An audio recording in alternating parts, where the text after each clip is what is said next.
Hello जी, नमस्ते। Har Har Mahadev. My name is Ashish. Welcome to my channel. आइए देख लेते हैं कल के लिए मार्केट किस तरह से रिएक्ट कर सकते हैं।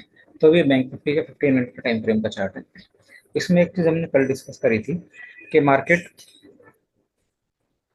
ये जो हमने एक लेवल मार्क किया था कि इसके ऊपर जब निकलेगा तो हम यहाँ पर अपसाइड के लिए प्लान करेंगे। और आज देखिए मार्केट पूरे दिन फ्लैट खुलने के बाद एक बहुत अच्छा कंसोलिडेशन करता रहा। और कंसोलिडेट करते करते उसने देखिए इस लेवल को एक बार यहाँ अटेम्प्ट किया, फिर रिजेक्शन मिला, फिर एक बार यहाँ अटेम्प्ट किया, वहां से फिर रिजेक्शन मिला। उसके बाद ये थर्ड अटेम्प्ट में बहुत अच्छे से यहाँ से निकल कर गया। और एक चीज अगर हम देखेंगे तो ये कंसोलिडेशन करते करते धीरे धीरे धीरे अपर एंड की तरफ बढ़ रहा था। ये नीचे की तरफ नहीं आ रहा था, तो मार्केट में स्ट्रांगनेस दिख रही थी। वीकनेस का कोई साइन ऐसा दिख नहीं रहा था। एक ट्रेंड लाइन ही हमने ड्रॉ करी है। देखिए आज मार्केट इस ट्रेंड लाइन को फॉलो करता हुआ चल रहा था पूरा। और उसके बाद जब ये निकला है तो बहुत अच्छा है कि यहाँ पर अप मूव हमें मिला, जो एक्सपेक्टेड था, जो हमने 400 से 500 के बीच में एक एक्सपेक्टेड था हमारा मूव, कि वहां तक का टारगेट हम प्लान कर सकते हैं। अगर ये 250 के ऊपर निकला तो हम इसने 467 तक मार्केट आज हाई बना कर आया। अब अगला नेक्स्ट मूव हमको अपसाइड का बैंक निफ्टी में कहाँ मिल सकता है, क्योंकि ऊपर ये 54,500 का एक राउंड नंबर भी आ गया है और जो हाई है वो भी उसके आसपास ही है। तो अब अप मूव के लिए बैंक निफ्टी को थोड़ा इसके ऊपर ही निकलना होगा, तभी कोई मूव हम एक्सपेक्टेड कर सकते हैं। तो कल के लिए क्या सिचुएशन, क्या क्या प्लानिंग हो सकती है हमारी। अगर मार्केट यहीं पर ही मान लीजिए कि 300 से 400 के बीच में ही इसी लेवल पर खुलता है कहीं पर, और फिर यहाँ से धीरे धीरे करके ऊपर जाता है, जैसे आज ही इसने कंसोलिडेशन करता हुआ ऊपर गया था इस तरह से जाके, और ये इस लोअर एंड के पास यहाँ पर एक कंसोलिडेशन करे, एक रेंज बनाए, और फिर ये इसको निकालेगा 500 को। तो यहाँ से हमें फिर 700 750 तक का 200 250 पॉइंट का एक अप मूव देखने के लिए मिलेगा अपसाइड में। और नीचे की साइड में बैंक निफ्टी का जो सपोर्ट रहेगा वो ये ट्रेंड लाइन रहेगी, जो आज हमने देखा था। ये इंट्राडे में एक सपोर्ट का काम करेगी बैंक निफ्टी के लिए। और एक दूसरा सिनेरियो ये हो सकता है कि बैंक निफ्टी मान लीजिए यहाँ से गैप अप ही खोल दिया, 200 250 पॉइंट, 200 पॉइंट और ऊपर खोल दिया, यहाँ से 500 के ऊपर ही खोल दिया, तो भी यहाँ पर ये हमें डायरेक्ट एंट्री नहीं करनी। यहाँ पर भी हम लोग एक कंसोलिडेशन का एक रेंज का वेट करेंगे। इसके ऊपर थोड़ी देर कंसोलिडेट करें और फिर उस रेंज का ब्रेकआउट करें, तो फिर हम उसको प्लान करेंगे। अदरवाइज ऐसे ऊपर खोला और सीधा निकल गया पहले दूसरे कैंडल में, तो उसमें कुछ नहीं कर सकते, उसको फिर जाने देंगे, उसमें कुछ नहीं करना हमको।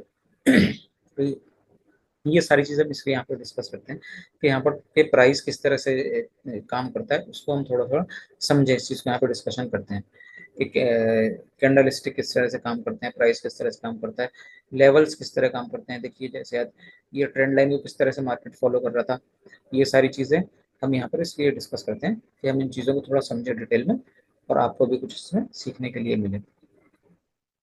अब सेलिंग के लिए अगर मान लीजिए एक चीज यहाँ पर गैप डाउन ही खोल दिया, इसी सपोर्ट के पास से ट्रेंड लाइन के आसपास ही खुल जाता है बैंक निफ्टी, तो यहाँ पर भी हम एक रेंज का वेट जरूर करेंगे। यहाँ पर थोड़ी देर कंसोलिडेशन करें और फिर उस रेंज को ब्रेक करें अप साइड में, और या फिर नीचे की साइड में, तो हम उसको प्लान करेंगे अकॉर्डिंगली।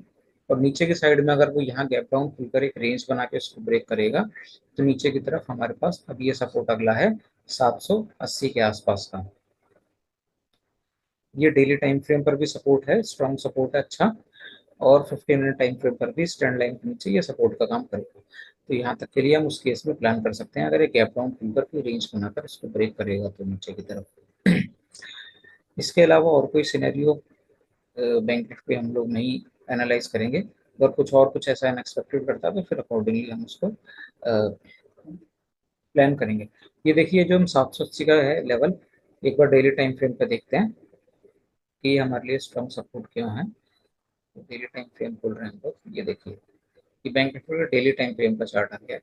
तो इस पे अगर हम जो ये देखेंगे ये चीज़, ये 500 का एक बार लेवल है, ये जो हमने मार्क किया था इसको एक बार के लिए हम हटा देते हैं। ये देखिए ये 1 2 3, ये 3 दिन की है कि यहाँ पर रेंज है, और ये इस लो को सपोर्ट कर रहा है, इस लो को रेस्पेक्ट कर रहा है पिछले 3 4 ट्रेडिंग सेशन से। तो ये इसके नीचे जब निकलेगा तो फिर हमारे लिए ये टारगेट हो जाएगा। अगला सपोर्ट जो हम बात कर रहे थे 380 के आसपास, वो ये वाला सपोर्ट है जो इसके लिए काम करेगा, जो ये बैंक निफ्टी का प्रीवियस हाई था इस रैली से पहले का। और एक चीज और भी है बैंक निफ्टी में, अगर आप देखेंगे तो बैंक निफ्टी जब यहाँ से ये बॉटम बनाने के बाद ये चलना शुरू हुआ है, तो ये धीरे धीरे धीरे और बीच में फिर कुछ अच्छे कैंडल भी हमें देखने के लिए मिले, तो बैंक निफ्टी एक तरफा अभी चल ही रहा है यहाँ पर। तो इसमें सच करेक्शन यहाँ पर अभी देखने के लिए नहीं मिल रहा है। तो एक करेक्शन बैंक निफ्टी में पेंडिंग है अभी। वो करेक्शन कब आएगा? जब ये प्रीवियस कैंडल के नीचे क्लोज करेगा। अभी बैंक निफ्टी क्या है कि ऊपर ही ऊपर क्लोज कर रहा है और ऊपर ही चल रहा है। जब ये पिछले दिन की कैंडल के नीचे क्लोज करेगा और नेक्स्ट डे उसका फॉलो थ्रू मिलेगा, तब हम मान के चलेंगे कि अब यहाँ से करेक्शन स्टार्ट हो गया है बैंक निफ्टी में। उससे पहले अभी तक तो क्या चल रहा है कि जो भी डिप मिलता है मार्केट में वो सब बाय हो जा रहे हैं। जहां भी कहीं मार्केट नीचे मिलता है, बायर उसको सब उठा ले जाते हैं ऊपर। तो इस चीज पर भी आप थोड़ा सा नजर बना कर रखिएगा। एक बार निफ्टी भी देख लेते हैं, निफ्टी बहुत स्ट्रांगली मूव कर रहा है।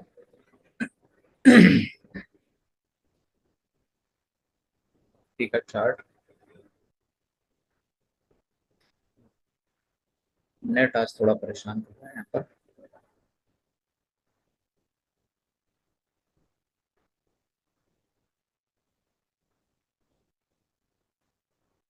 ये देखिए, ये निफ्टी का भी डेली टाइम फ्रेम का चार्ट आ गया।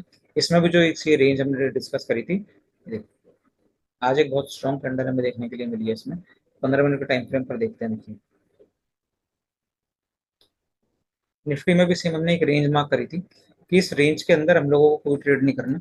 या तो इस रेंज को ब्रेक करेगा तो हम प्लान करेंगे, या फिर इस रेंज के ऊपर निकलेगा तब हम प्लान करेंगे। तो निफ्टी देखिए, जैसे ये 26,000 के ऊपर निकला और यहाँ पर एक हल्का सा पुल बैक देकर चला है, तो उसके बाद यहाँ पर निफ्टी ने एक अच्छा अपसाइड का मूव दिया है।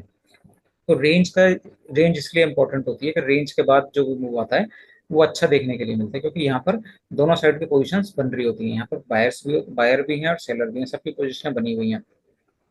तो इस रेंज को जिधर भी ब्रेक करेगा उस साइड के स्टॉप लॉस कटते हैं लोगों के, तो एक मूव वहां पर आता है। निफ्टी में अब हम कल के लिए भी क्या कर सकते हैं। निफ्टी ने क्लोजिंग बहुत अच्छी दी है, अपने हाई के आसपास ही दी है, थोड़ा सा वहां से लास्ट में करेक्शन देखने के लिए मिला है। अब कल के लिए अगर निफ्टी मान लीजिए कि यहाँ कहीं अगर खुलता है इस लेवल के आसपास, 26,100 सवा सौ के आसपास खुलता है और यहाँ पर कोई रेंज बनाकर फिर निकलता है, तो हम इसको अपसाइड के लिए फिर प्लान करेंगे। जिसमें हमारा टारगेट रहेगा, पहला टारगेट ये रहेगा जो इसने हाई बनाया 250 तक का, और फिर अगर उसके ऊपर निकलता है तो अकॉर्डिंगली फिर उसको प्लान करेंगे। और या फिर बैंक निफ्टी थोड़ा बहुत मान लीजिए यहाँ खुलकर और नीचे आता है और नीचे आकर फिर थोड़ा कंसोलिडेट करके और फिर उस रेंज को ब्रेक करता है ऊपर की तरफ, तो भी हम हमारा ट्रेड प्लान यही रहेगा, तो भी हम इस प्रीवियस हाई के लिए इसको प्लान करेंगे। सेल के लिए हम कहाँ सोचेंगे निफ्टी में? सेल के लिए कम से कम हम ये जो रेंज है, क्योंकि निफ्टी के लिए ये जो लेवल है ये एक सपोर्ट का काम करेगा, और उसके नीचे फिर ये जो कंसोलिडेशन का जो जोन है ये भी एक सपोर्ट का काम ही करेगा निफ्टी के लिए। तो कम से कम इसके नीचे जब आएगा तब हम सेल के लिए प्लान करेंगे। फिलहाल हम किसी भी डिप में बाइंग की अपॉर्चुनिटी देखेंगे निफ्टी में। सेल का फिलहाल हम कोई एनालिसिस अभी नहीं कर रहे हैं निफ्टी में। तो ये हमारा सिंपल एनालिसिस है निफ्टी और बैंक निफ्टी का। अगर आपको ये वीडियो अच्छा लगा तो वीडियो को लाइक करें, चैनल को सब्सक्राइब करें और वीडियो को ज़्यादा से अपने दोस्तों के साथ शेयर करें। मिलते हैं अगले किसी वीडियो में। Thanks for your time.